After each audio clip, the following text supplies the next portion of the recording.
So hello and welcome everyone. I'm your host Osama Gaweesh and this is Untold Stories podcast.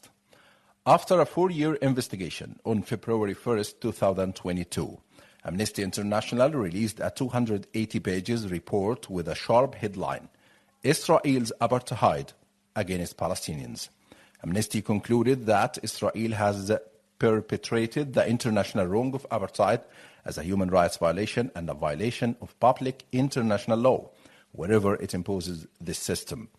It has assisted that almost all of Israel's civilian administrations and military authorities, as well as governmental institutions, are involved in the enforcement of the system of apartheid against Palestinians across Israel and the occupied Palestinian territory and against Palestinian refugees.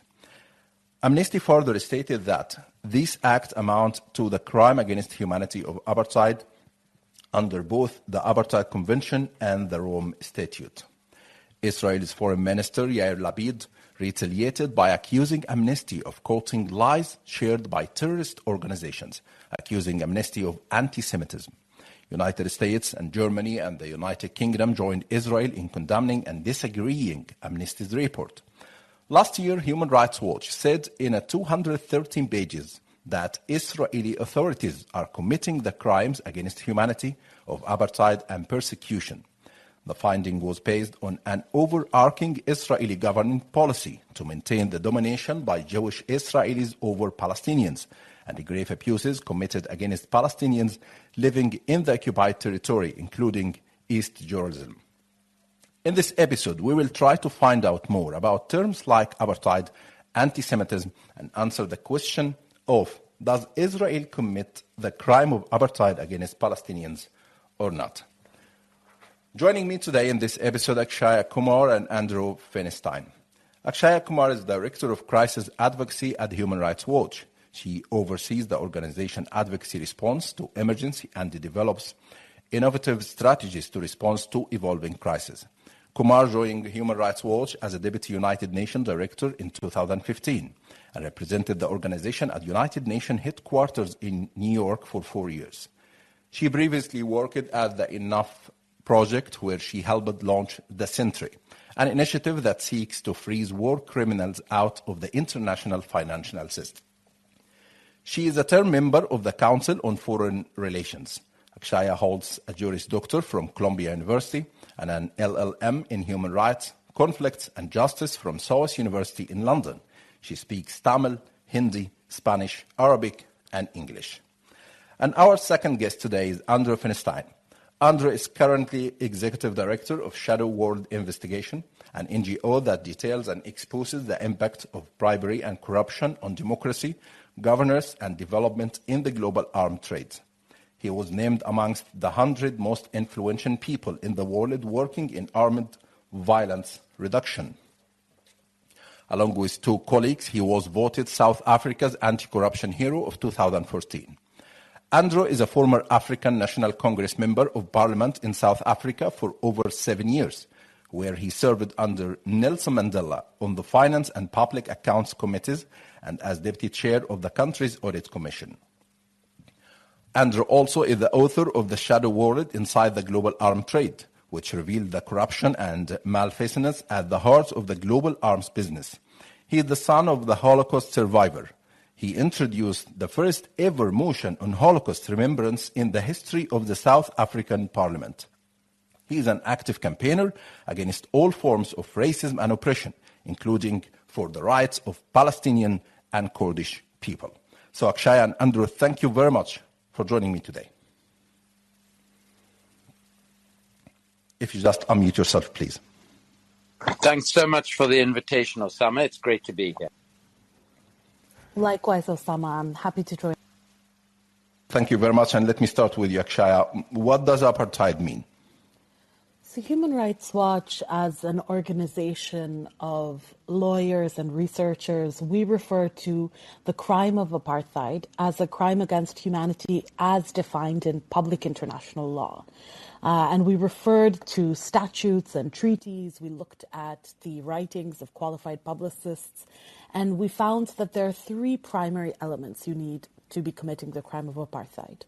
The first is an intent to maintain domination of one racial group over another. The second is systematic oppression. And the third are inhuman acts. And after years of methodological legal analysis, as you mentioned, Human Rights Watch, my organization, and more recently Amnesty International, we've both found that this crime, the crime of apartheid, is taking place in Israel, and Israeli officials are committing this crime against humanity. So I'm just, before we continue, I want to say to our listeners, you can engage with our conversation. Just press the call button. You will be held in a caller's queue, and then you can ask question or make a contribution. So, Andrew, what are your views on the Amnesty International reports last week with this shocking headline, Israel's apartheid? Again. Well, I think, much like the Human Rights Watch report that Akshaya has just mentioned, the B'Tselem report, an Israeli human rights organization, and now the Amnesty report. I mean, we in South Africa, in the liberation struggle against apartheid in that country, have for many decades identified Israel as an apartheid state.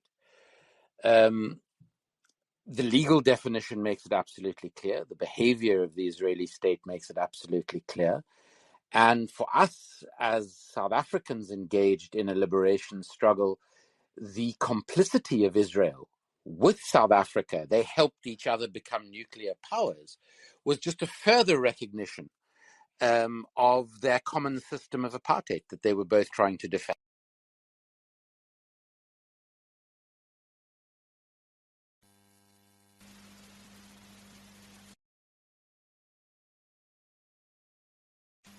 Oh, sorry, I was unmuted. So, yeah, thank you, Andrew. And actually, in your report last year, Human Rights Watch, you called the situation that Israeli authorities are committing the crime against humanity of apartheid and persecution. Last week, Amnesty International stressed on the apartheid term. So my question, and I think it's important to our listeners to know, what difference does it make to call the situation in Palestine and Israel as apartheid? Well, I think there are two parts to this. The first is that committing any kind of a crime against humanity is seriously problematic, and it puts officials who are responsible for this crime at risk of prosecution under public international law in the context of universal jurisdiction, maybe even one day before the International Criminal Court. That's for all crimes against humanity, persecution, apartheid, even certain serious war crimes. But this institutionalized discrimination, which we've seen and documented against Palestinians in Israel, and this crime of apartheid, I think, also holds special resonance because there's a particular convention against apartheid that many states around the world, governments, have pledged themselves to. And as a part of that, they made a promise to take steps specifically to eradicate the crime of apartheid wherever they found it. And so that creates a different dynamic in the discourse. We have a sense that we don't want to see the crime of apartheid happening ever again. That's what these governments committed to. And now with the findings of serious international human rights organizations, of Israeli groups, of groups like B'Tselem, which Andrew referenced, we have a growing consensus that this crime is taking place in the modern times, currently, every day. And that demands action from these governments. Otherwise, they risk complicity themselves.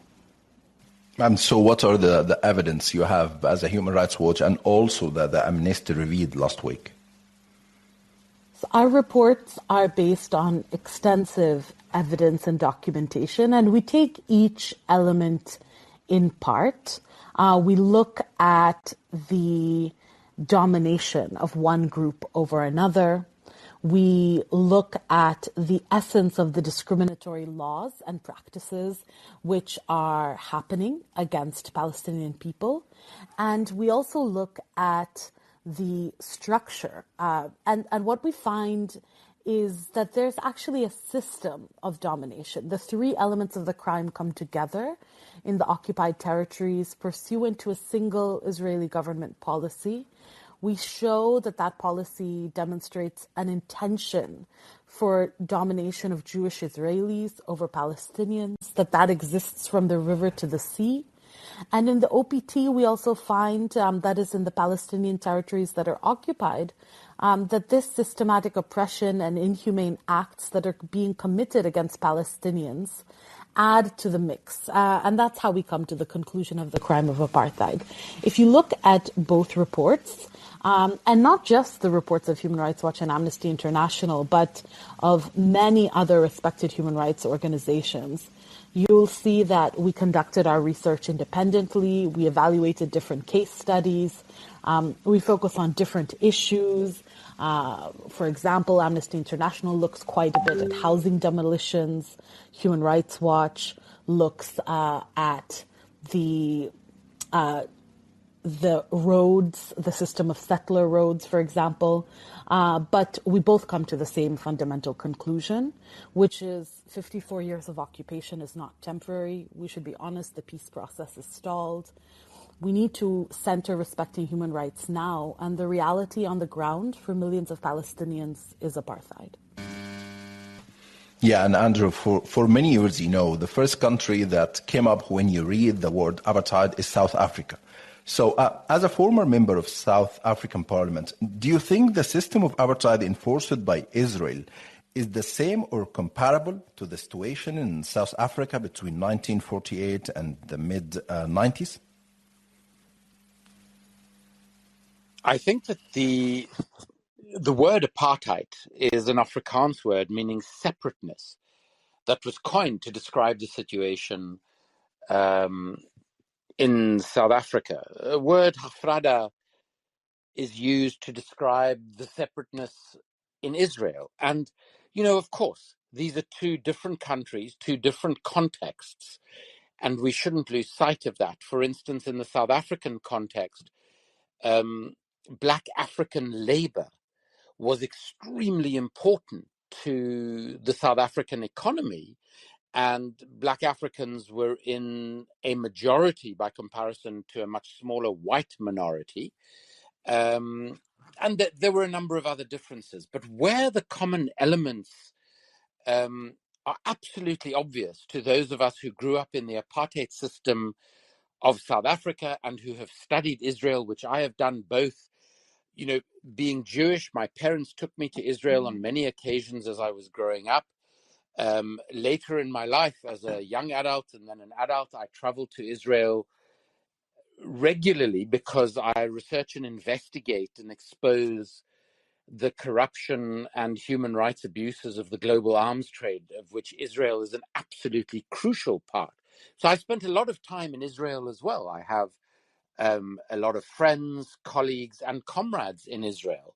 And from that experience of both of these systems of separateness, there are a number of obviously common elements. So the first is the issue of land expropriation.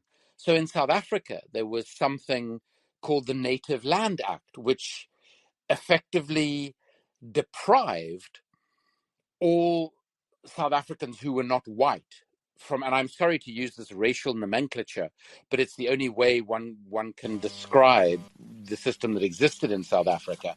It made it illegal for Black South Africans to own land outside of the homelands or Bantustans, which I'll come on to in a minute.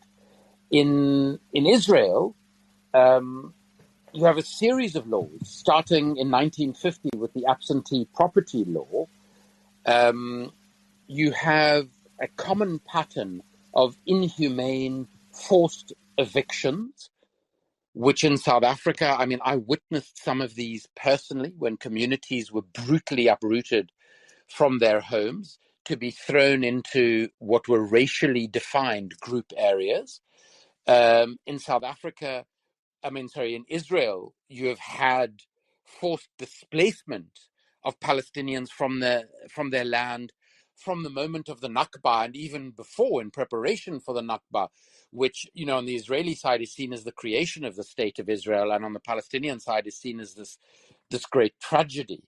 One also sees the need to retain these systems of separateness through brutal massacres of various types in South Africa. Some of our listeners would have heard of the massacres of Sharpeville in the 1960s, of Soweto in 1976, of Boipatong in the 1980s. In Israel, we think of the Great March of Return, Shatila, Yeah.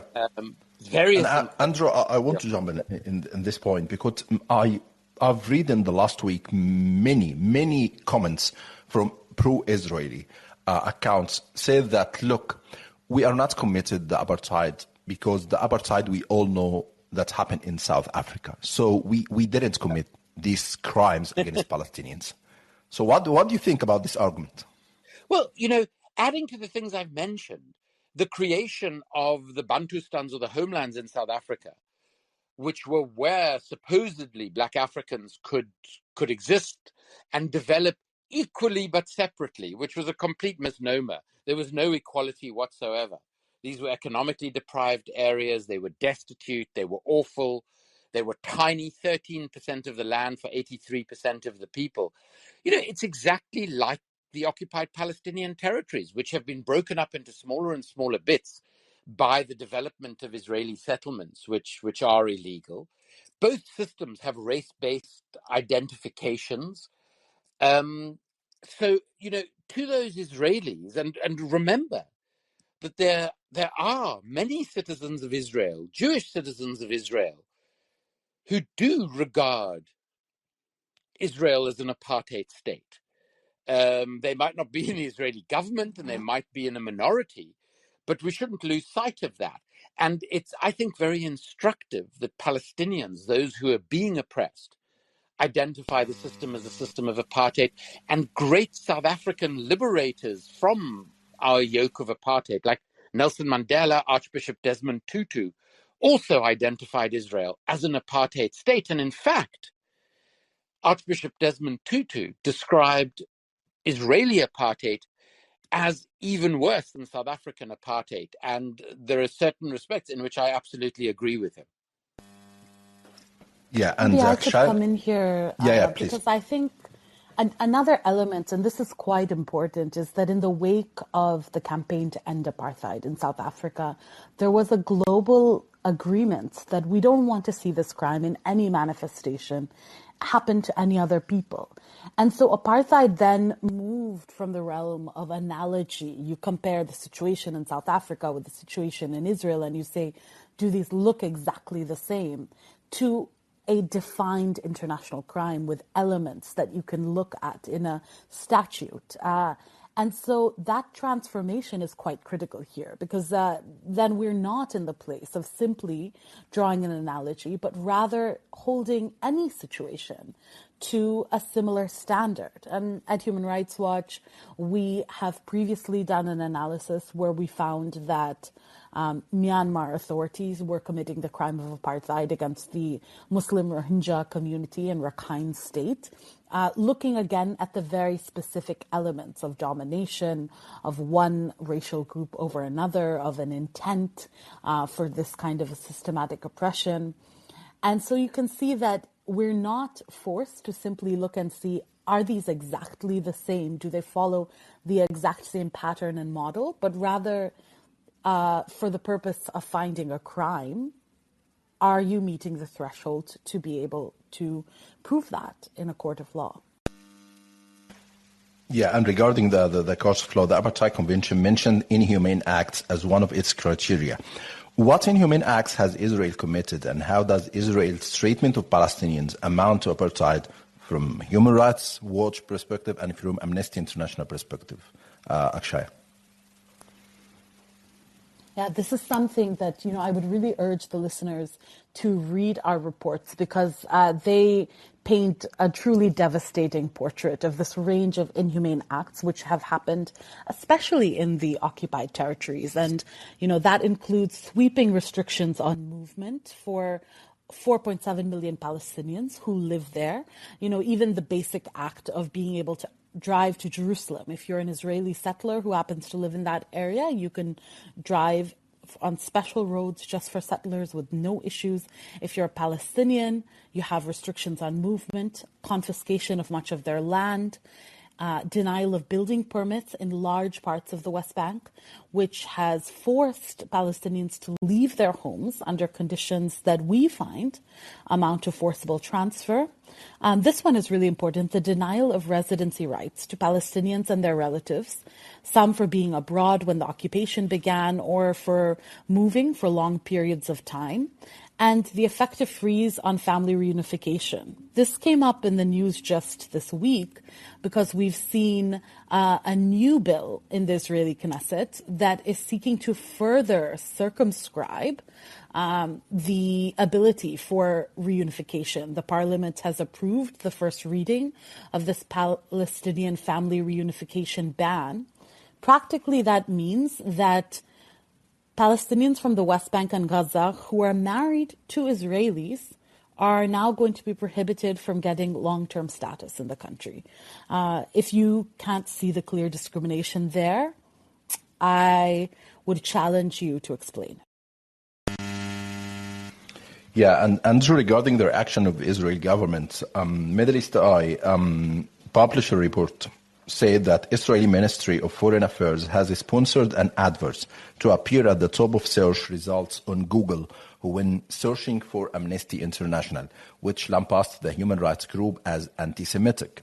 The advert on Google directs readers to a webpage labeling Amnesty as just another radical organization that echoes propaganda with no examination, and claiming that instead of seeking facts, Amnesty quotes lies spread by terrorist organizations. So how do you see the Israeli reactions to Amnesty International reports last week? Andrew, if you just unmute yourself, please. Sorry, Osama, I lost you there for just a moment. Could you just repeat the end of that question? I lost you for about 30 seconds.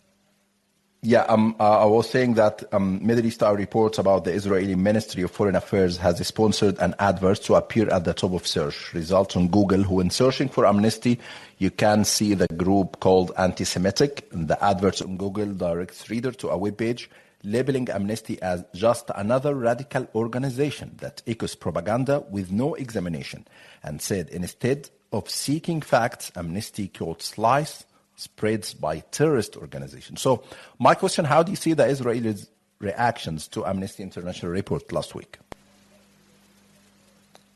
So I think the Israeli reaction to the Amnesty report, not dissimilar to the reaction to the other reports that we've mentioned, is part of a very clear strategy. And I think that the strategy was born out of a real fear that the movement for boycott, divestment and sanctions, sometimes called BDS, which was absolutely crucial in the struggle to end apartheid in South Africa, has been to some extent imposed on Myanmar for the reasons that Akshaya was mentioning, was gaining significant momentum globally in response to Israeli apartheid. And I think that there was real fear amongst Israeli politicians about the impact of BDS and its ability to maintain the status quo in Israel-Palestine if economic pressures were brought to bear. And I think that a very clear strategy emerged to try and equate what is sometimes, anti-Zionism, which is a particular political, ideological point of view that says that Israel shouldn't exist, or certainly shouldn't exist where it currently is, a view that some people support and others don't, but also any criticism of Israel. And the way to deal with that is to try and make criticism of Israel equivalent to anti-Semitism. So we've had this absurd situation where we have Western governments, the United States, the United Kingdom, EU governments, very happy to quote Human Rights Watch reports, Amnesty reports, when it's against countries that they have hostile relationships with. But when it comes to doing the same thing with Israel, they are happy to discredit the authors of these works.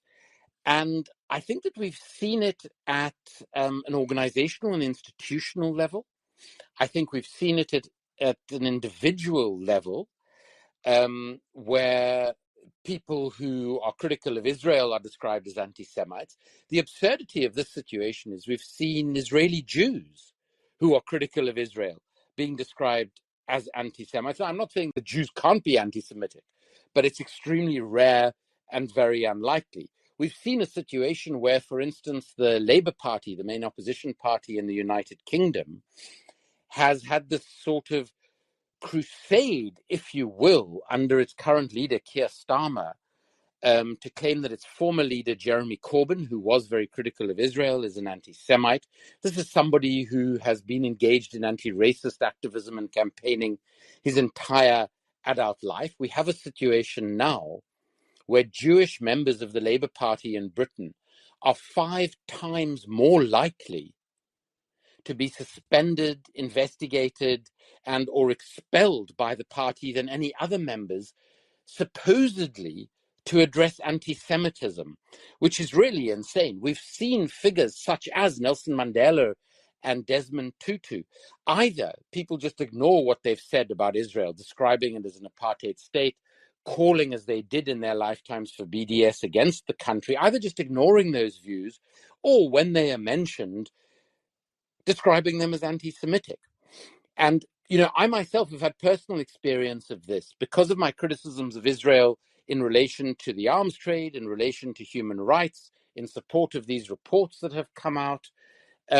Despite the fact that I am the son of a Holocaust survivor who lost 39 members of her family in the death camps, despite the fact that as a member of parliament, I introduced the first ever motion mentioning the Holocaust in the history of the South African parliament, because we were governed by neo-Nazis in the post-World War II period who established the apartheid state there. Despite having written about and lectured for the Auschwitz Institute on genocide prevention, I am described as an anti-Semite because of criticism of Israel. So I think this is just a very blunt instrument and tactic to try and discredit those who are developing very well-researched, integrous and verifiable reports on the human rights atrocities being committed by Israel and on the practice of Israeli apartheid.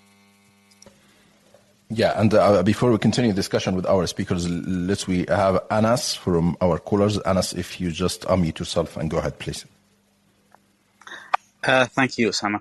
I just want to start by talking about one of the points you raised at the beginning of this podcast. You referred to the Israeli comments that you saw online that say that apartheid is not applicable in Israel, so there's no apartheid.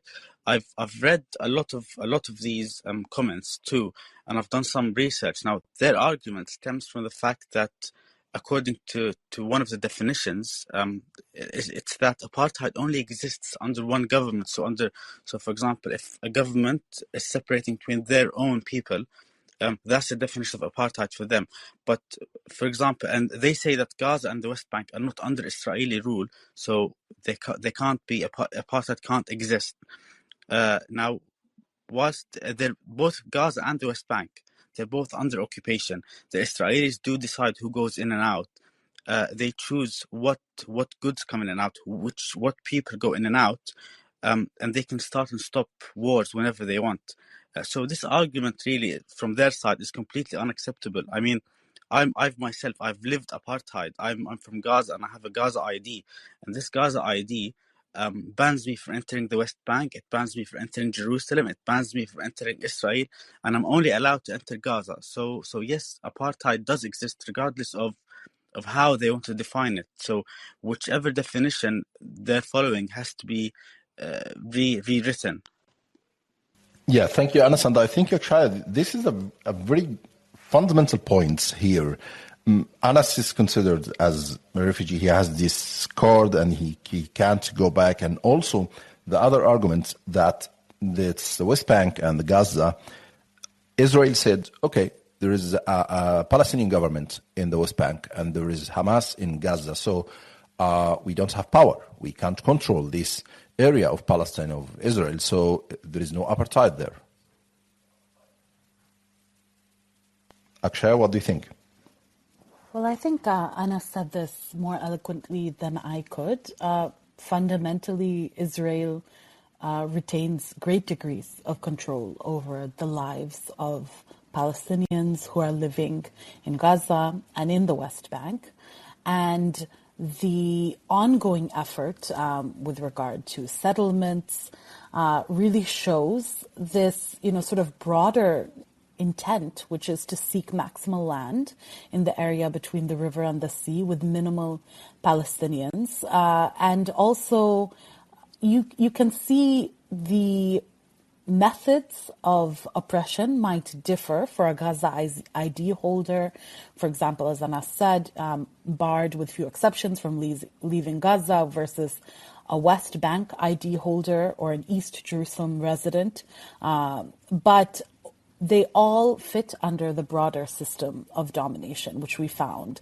And we've found common tactics across, whether it's in the West Bank, Gaza, or even within Green Line Israel. So for us, the formal policy of separation between Gaza and the West Bank, the Oslo Accords, the notion of a single territorial unit, none of this in any way removes the legal reality, which is that Israel's own policies control the lives and the livelihoods of Palestinians, and their discriminatory restrictions on residency and nationality, the land seizures, these apply to people inside Area C, inside East Jerusalem, in the Negev, in the West Bank, in Gaza. There's really no area under which Palestinians who are living under occupation aren't under Israel. Yeah, and also we have Muhammad. If you just unmute yourself and go ahead, please. Yeah, hi. I'm really interested in something that Akshaya actually picked up on when she started speaking just now, when she mentioned the idea of the river and the sea. I'm Palestinian myself, from Yafa. And funnily enough, speaking on this topic and the Amnesty report, and I have it open right in front of me now, and the next question that I'm about to pose is for both Andrew, Akshaya, and Osama as well, if you want to answer it. Last week, the Minister of Education in the UK, his name is Nadeem Zahawi, he went out and he decided to say that the famous chant that we chant in the protests for Palestine, from the river to the sea, Palestine will be free, is encouraging terrorism and is basically anti-Semitic. And the coincidence for me with this happening is that he came out and he said this around the same time as Amnesty's report came out. And Amnesty's report, when I was reading it now, and the reason why I mentioned this is because at the end of their report, they say that the way forward is to call for an end of the brutal practice of home demolitions and forced evictions as a first step. To me, as a Palestinian, with politicians with strong power like Nadeem Zahawi coming out in 2022 and increasing the war on Palestinians by saying that protest chants are anti-Semitic, it makes me feel like when reports like Amnesty's report is saying that there are steps and there is a way forward and to call for an end of the brutal practice of home demolitions, it makes me feel like all of these things are just a dream or are not feasible. So how do you guys feel about that? I feel like that's something that I find very interesting. Yeah, and Andrew, I think this is a very reasonable and realistic question. This is what the Palestinian abroad or in the UK are living and are facing with the Ministry of Education. What do you think?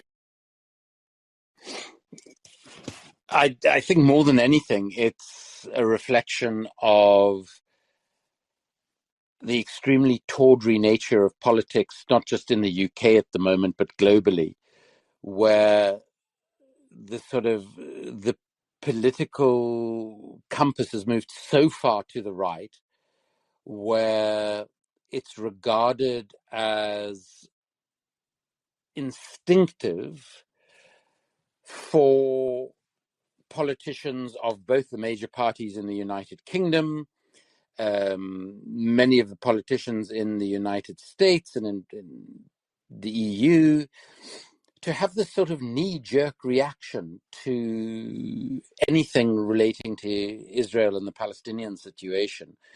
And, you know, what Akshaya says is so true, that the definition of apartheid isn't about two situations being identical. But I do think that there are some things from the South African experience of apartheid that are extremely instructive for the Palestinian struggle. And one of those is that we mustn't forget that Ronald Reagan, the then US president, and Margaret Thatcher, the then UK prime minister, both described Nelson Mandela as a terrorist and believed that the apartheid state should execute him because it was too dangerous to keep him alive.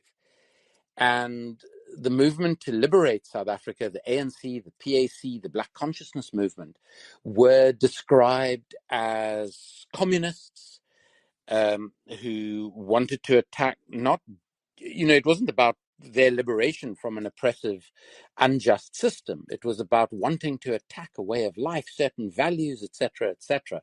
And I think we obviously see the same discourse in relation to the Palestinian struggle. I think the way in which slogans that have become absolutely crucial to the struggle for Palestinian freedom have been interpreted for very narrow instrumental political ends have to be confronted.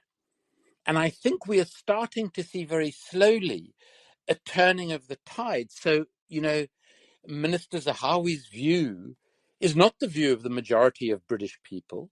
This sort of use of anti-Semitism to try and discredit anybody who criticizes Israel has, over the past few weeks, with it being used to tarnish not just the human rights organizations we mentioned, but the writer Sally Rooney, the actress Emma Watson, neither of whom are huge political figures. And just last week, we had a situation where a young Palestinian woman who, like Anas, born and grew up in Gaza, received a lectureship at a university in the UK and was suspended because of allegations of anti-Semitism, because of things that she'd said about Israel when they were attacking her family home in Gaza when she was a teenager. That's been reversed. And I think we're starting to see a turning of the tide. And I think a key part of this struggle to liberate Palestine from apartheid and occupation is actually providing the information that shows that, in fact, this is in no way anti-Semitic. It is in no ways murderous, as politicians who we have to acknowledge are extremely right-wing in their ideological outlooks are claiming. And we have to correct those sorts of discourses of misinformation wherever they occur. It was Edward Said, the Palestinian intellectual, who described this sort of process of power repeating untruths until they have the force of truth. And it's our responsibility as activists, Palestinians and those of us who support the Palestinian struggle, to constantly ensure that these untruths are corrected, that those who espouse them are discredited for these extraordinarily narrow and false views. Yeah, and I think this is a very good question to you, Akshaya. Human Rights Watch now and Amnesty International are anti-Semitic because obviously they are criticize Israel. So now this is a big challenge for you. How can you keep revealing human rights violation and say Israel is committing this crime of apartheid without facing the anti-Semitic accusation? Or what is the line between revealing truth or talking about human rights and to be anti-Semitic? For us as a neutral human rights organization, we are willing to speak that truth regardless of what slur or slander may be thrown against us. But, we have to address every organization's record from a factual basis. So on the question of anti-Semitism, Human Rights Watch is opposed to all forms of discrimination and intolerance, and that includes Islamophobia, and it includes anti-Semitism. And we have repeatedly and publicly denounced anti-Semitism. We've worked on this issue. My colleague Wenzel wrote in the New York Times about rising anti-Semitism in Germany. We've spoke out about attacks against synagogues. We've condemned anti-Semitism in protests against COVID restrictions. We have focused on government-supported anti-Semitism in Hungary, and we have also spotlighted and condemned anti-Semitic violence and speech, which rose in the United States in the wake of the 2016 presidential election. So for us, our record is clear. We do address anti-Semitism, and we are opposed to anti-Semitism. But to suggest that merely criticizing the state of Israel or referring to a description of the territory that we're talking about with the phrase "from the river to the sea" is anti-Semitic is an attempt to confuse the average person, to shift away from the facts that we have documented and revealed, to shift away from our recommendations, which I think are so important, to talk about what actually we're calling on governments to do, and to change the narrative to be talking instead about intention or anti-Semitism or some kind of bias against the state of Israel. But one thing really struck me about what you said, Andrew, which is that I do believe the tide is turning, and in the wake of our report being issued in 2021, a number of senior Israeli officials spoke out about the situation in their country using the term apartheid. And when I mean senior officials, I'm talking about a former Attorney General of Israel. I'm talking about a Deputy Attorney General of Israel, which Yehudit Karp said an apartheid regime is the name given in international law to a regime of the type that Israel is maintaining in the occupied territories. And then something that I'm sure you're aware of, 2 former Israeli ambassadors to South Africa said that Israel is the sole sovereign power that operates in this land. It systematically discriminates on the basis of nationality, ethnicity, basically of a racial group. And the reality, and they said this, the reality as we saw ourselves is apartheid. These are the words of Israelis themselves. So to start to say anyone who's critical of Israel, anyone who uses the term apartheid is anti-Semitic, then you need to really evaluate, would you be calling a former Attorney General of Israel anti-Semitic as well? Absolutely, Akshaya. I think it's also very important to restate what is hopefully obvious, but that the struggle against racism, which is a struggle that has gone on, unfortunately, for thousands and thousands of years, has to be anti-racist in its nature. And that has to be a struggle against any form of racism, whoever is being discriminated against or abused. And as somebody who experienced anti-Semitism from a very young age in South Africa and growing up with my family history that I did, to see the growth of anti-Semitism, as you mentioned, with people who Human Rights Watch have criticized, like Viktor Orban, like Donald Trump, and others, to see an increase in attacks on synagogues is absolutely devastating and appalling. But at the same time, to see similar, if not greater, increases, particularly in the United Kingdom, in Islamophobia, since the whole Brexit debate started in this country, is as devastating. To see the increase in anti-Black racism that occurred in the United States during the Trump years and beyond. These are all one struggle. And as Nelson Mandela used to tell us both publicly and privately, you are either against all racism or you are part of the racism problem. And we must always bear that in mind when we engage in struggles for liberation, in struggles for justice and equality around the world. Yeah, brilliant. And before we continue, I just want to go to Mahdi Hassan, the American TV anchor at MSNBC, who made his point on this argument regarding the anti-Semitism. And are we expected to believe that Amnesty International and Human Rights Watch, which last year also accused Israel of apartheid in a detailed report, that they are filled with raging anti-Semites? How about Israeli human rights groups like Bet Salem and Yesh Din that have also said Israel is committing the crime of apartheid against Palestinians in the occupied territories? Are they anti-Semitic too?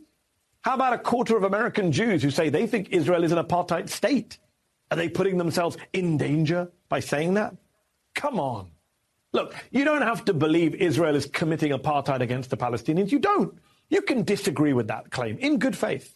It's a free country. And I admit it's a contentious and sensitive issue. What you cannot do is simply shout down all references to apartheid as anti-Semitic or anti-Israeli or biased or dangerous. You have to engage with the argument and with the evidence presented by multiple human rights groups. You have to read their damn reports. And you have to speak to Palestinians. So you have to speak to Palestinians. This is a very good point from Mahdi Hassan. And Andrew, the United States, Germany, the United Kingdom, they all obviously condemned and disagreeing Amnesty report. So the question, I think you answered a part of this question earlier. Why is it that all criticism of Israel from this human rights group are all rejected by this government and yet accepted and welcomed and maybe endorsed when the criticism is of other countries like China and many Middle Eastern countries like Iran, like Turkey and Egypt? I think it's a combination of things. I think, in the case of countries like Germany and Austria, who have made it very difficult, in some instances illegal, to promote BDS against Israel, there are obviously historical reasons, given their role in the Holocaust, in the genocide against Jews, and many other people we shouldn't forget. It wasn't just Jews who were killed by the Nazis. I think there you are talking about an overreaction to a quite legitimate national guilt and a coming to terms with these unspeakable horrors that were committed by these countries and trying to move beyond them. I think it is, unfortunately, a reaction too far. But I think it is being used for political purposes, and it is being used very strategically by the Israeli government. And I think here, something you've just said becomes important again. As a Jew whose family suffered as a consequence of the Holocaust, I really take the words of Holocaust survivors to try and deal with current struggles. And one of those survivors, an extraordinary woman called Irina Klepfis, who was a child survivor of the Warsaw Ghetto, speaks about the way to pay tribute to those we loved who struggled, resisted, and died is to hold on to their fierce outrage at the destruction of the ordinary life of their people. And she goes on to describe what happens in the occupied territories every day. The hysteria of a mother grieving for a teenager who's been shot, a family stunned in front of a demolished home, etc., etc. And she says, at these moments of recognition, we must remember the past. We must feel the outrage that inspired the Jews of the Warsaw Ghetto and allow it to guide us in our present struggle. So we as Jews, I believe, have a special responsibility to call out these double standards on the part of these governments. But at the same time, we also have a responsibility because, just as I grew up as a privileged white South African in an apartheid system, that every step of my life I got privilege from this racist system. And to me, that meant that I had a responsibility to oppose that system.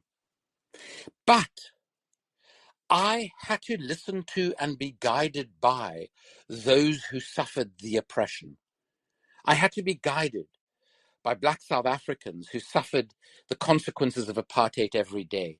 And in the same way, I think we have to be guided by the voices of Palestinians, both on the ground and in the diaspora, who suffer the daily trauma, the daily humiliation of oppression by Israel. And it is from them that we must gain and constantly assess our moral compass. Yeah. I'll get back to our callers again. Muhammad, if you have another question, go ahead. Yeah, that was really interesting. A really interesting insight you had there, Andrew. I really appreciate it. And I just want to pick up on just one question here, picking up on the audio that Osama played for us with Mehdi Hassan saying you have to talk to Palestinians. It's good that you've got me here, and I know Anas as well, both of us Palestinians. So it's good that this is happening. I have actually a question directly for Akshaya, speaking as she's speaking for Human Rights Watch, is that so I am a student in London, a Palestinian student, and we face a lot of difficulties in activism for Palestine in our college or in our educational environment because of the Israeli lobbies and how they push for their ideologies. So, what would the Human Rights Watch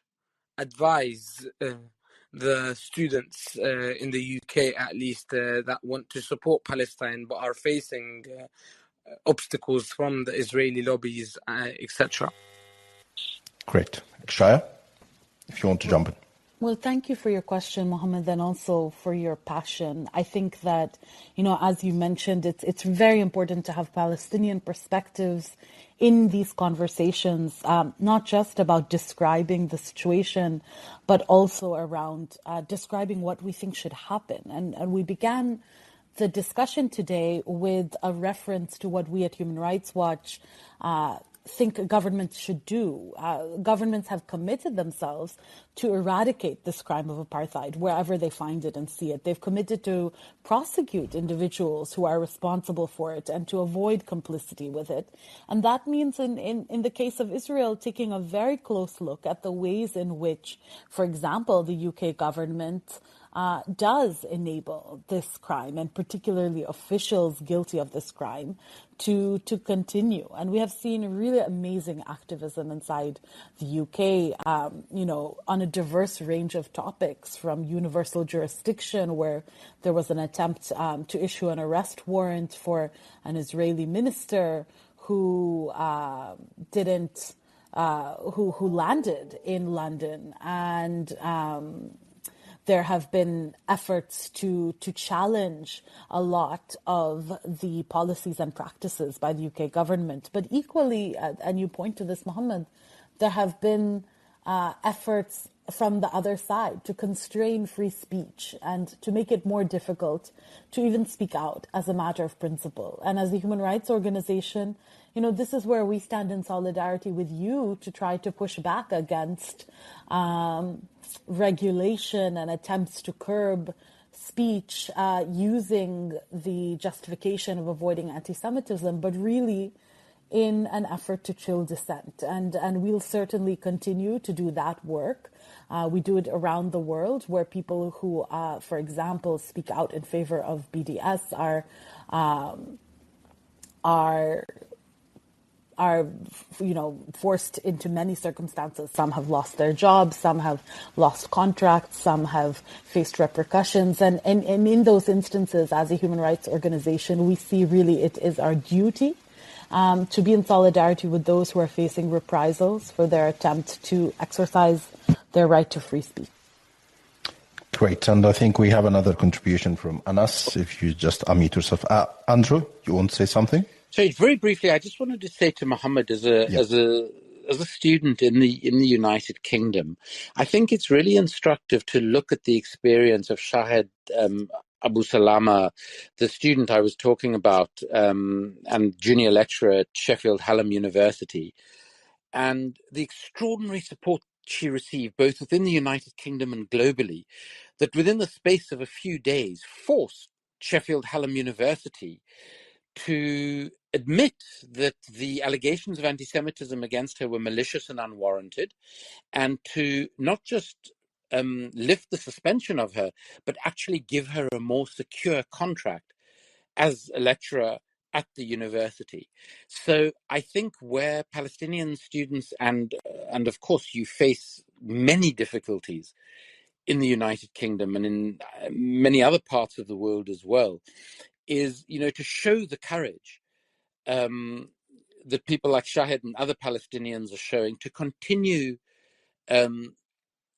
with your solidarity for anti-racist struggles around the world, to be very clear.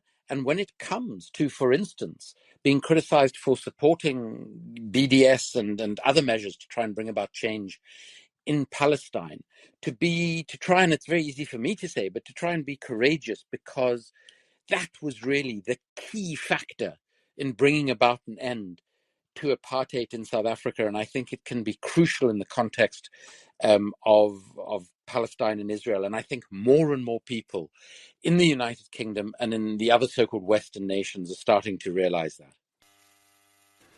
Excellent. Thank you, Andrew, for this. And Anas, if you have another question, go ahead, please. Yeah, thank you. It's just a follow-up to both the points that Andrew and Akshaya raised. So the tide really is turning at a point that the Israelis have no control of at the moment, and their narrative especially is strongly struggling to survive, mainly I'd say due to social media awareness. And they've had absolutely nothing to face it with, apart from, anti-Semitism claims. And I believe that the Israelis have never been prepared to face this level of criticism, which they're facing at the moment. So even these claims are becoming weak. They're weakening by time, because I think it was 2 or 3 years ago, The Guardian had they had this poll that showed that 70% of those under 40 in the UK support the Palestinian cause. And this again goes back to social media. So back when the Sheikh Jarrah events were unfolding, I remember Mona Al-Kurd, her account had 200 followers, and then it was doubling until it reached 1.6 million now. So people are turning to social media, and they're ignoring the Israeli narrative that they've always heard on TV and on the news. So even the Israelis using the actual, using the term anti-Semitism itself is offensive to the Jewish people and the struggles that the Jewish people have faced. So yeah, this is really offensive to the Jewish people in the first instance, before anyone else. Yeah, thank you, Anas, for that. And actually, many Western governments, like the United States, has relied on Human Rights Watch and Amnesty International reports on many occasions. Now they are disagreeing with you and condemning your reports when it comes to Israel. Do you think this will impact your work on the Israeli-Palestinian conflict?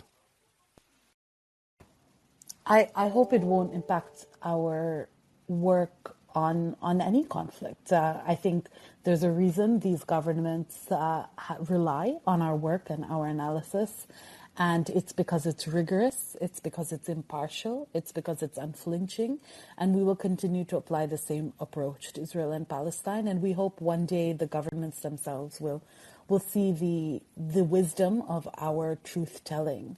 I thought, I might close with a really interesting story that I've seen in the UK, which is a young Israeli man who is in a landmark case saying that he's requesting asylum in the UK because he would be made to participate in apartheid if he returned back to Israel. And, to me, that case shows something quite interesting, which will force a reckoning inside the UK judicial system to also define what this means. But also it points to a hidden engine of change, which is we see that, as was mentioned, younger people across the globe, including in Israel, are coming to terms with this crime and don't want to be a part of it. They don't want complicity, whether they are a taxpayer in the United States or in the United Kingdom or Canada or Germany, or in this case, this year. Yeah, and Andrew, there is another video on Twitter. Lorena Khatib, who works at the Israeli Foreign Ministry within the Department of Digital Diplomacy, said to Amnesty International that better check yourself before you rake yourself, explaining how Israel is a multicultural community where all minorities have their own rights and can be at a higher position in the government despite their religion or ethnicity. So how do you see this argument? It's a nonsense. You know, I mean, for an Israeli government official to say something like that when the vast majority of non-Jewish Israeli citizens and the overwhelming majority of Palestinians are saying exactly the opposite is a nonsense. And it reminds me of the sort of information war that apartheid South Africa spent billions and billions of dollars trying to But run throughout. to be honest, Andrew, this video from Lorena's account, it shows many people, maybe 10 or 12 person, they are Israeli Dorzi or Israeli Arab, and they are all said we are proud and we have our own rights and everything is okay in Israel and we are a multicultural community. So they introduce evidence by themselves as a different minorities with a different religion, but they Yeah, all... but Osama, you're talking about 10 or 12 people. Yeah. We're talking about hundreds of thousands, if not millions of people who would have, you know, who suffer the reality of Israeli life. And it's, you know, the fact that Israel claims to be an environmentally friendly, have an environmentally friendly government, but what it is doing in the occupied territories is contributing directly to the climate catastrophe in the region. The fact that Israel allows gay pride marches throughout the country doesn't make its oppression of Palestinians any better or any different. And, you know, the fact that the videos showed 10 or 12 people, unfortunately, in apartheid South Africa, you could always find a few Black South Africans who would say that their situation under apartheid South Africa was wonderful. And, you know, they tended to be of a very tiny minority of Black South Africans who were either complicit with the apartheid state, were benefiting materially from the apartheid state, or often were saying something that when you spoke to them privately, they actually renounced. So, I mean, that really doesn't in any way affect the reality of the vast majority of people who suffer under Israeli oppression. It's like the other day in the Jewish Chronicle, which is a Jewish community newspaper in the United Kingdom that is so far to the right, it's actually terrifying. They claimed that anti-apartheid campaigners had complained about how the suffering under apartheid was being misused to criticize Israel. The two people they quoted were a white Jewish former leader of a center-right opposition party in South Africa and the American-based daughter of a Black member of parliament in South Africa who happens to be a pastor in an evangelical church that is deeply homophobic and that doesn't believe in the equality principle in the South African constitution. And these are presented as anti-apartheid campaigners. Neither of these two people contributed in any way to the anti-apartheid struggle. They were just being used by the Jewish Chronicle, just as a tiny minority of people can always be found to say what an oppressive state wants them to say. It doesn't change the reality on the ground. And I just want to, Osama, in the same spirit of what Akshaya was just saying about this extraordinary case in South Africa and the UK that I was unaware of, and I'm now going to look up, but also to say, you know, to our Palestinian listeners, but to those who seek justice and equality everywhere, I left South Africa in the mid-1980s at very short notice to avoid serving in the apartheid military. And the night before I left my country, I was stood on a hill overlooking my hometown of Cape Town, and I thought to myself, I will never see my homeland again. This will be the last sight I have of my own country. Because in 1986, there was absolutely no prospect of apartheid in South Africa coming to an end. The reality is that 4 years later, Nelson Mandela was released from prison, the ANC was unbanned and legalized, and a further 4 years later, Mandela was president of a democratic South Africa that is not without its challenges, as any country has, and especially given a history like that. But it just showed to me how, in what seemed like the most difficult situations, and with the incredible work of organizations like Human Rights Watch, like Amnesty International and others, with the resilience and courage of Palestinian people on the ground in the territories and in the diaspora, things change incredibly quickly. And I believe that the Palestinian struggle is one that will be won. And at times that can seem dark, as Mohammed and others have spoken about their own experience, we must never forget that. There have been extraordinary changes that have taken place in terrible situations in the world. And while the situation might seem hopeless today, there will be a brighter dawn in one of our tomorrows. This is a very strong message, Andrew, full of hope. And you are very optimistic, and I hope all Palestinians have the same optimistic like you. And Akshay, I want to wrap up this discussion with a final question to you. What next after your report as Human Rights Watch and the Amnesty International one? Do you expect sanctions against Israel?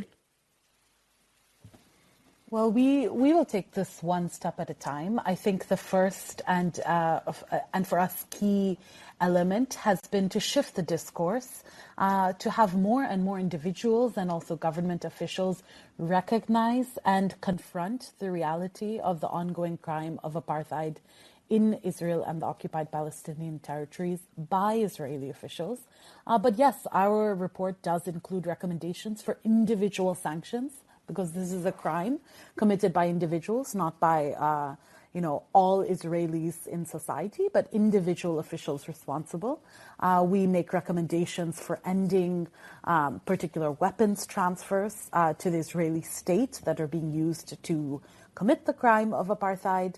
And we also make recommendations about prosecutions, because I think the only remedy for an injustice is justice, and justice can come in many forms. But one form of justice that could be quite instrumental here is bringing a court, whether it's the International Criminal Court in The Hague or another court, into the picture. Thank you very much for both of you, for Akshaya Kumar, the Director of Crisis Advocacy at Human Rights Watch, and to Andrew Feinstein, the Executive Director of Shadow World Investigation. Thank you very much for joining me today. Thank you so much for having us. And thank you for all our listeners, and stay tuned every Tuesday at 9 p.m. London time for the Untold Stories podcast. Thank you. Bye.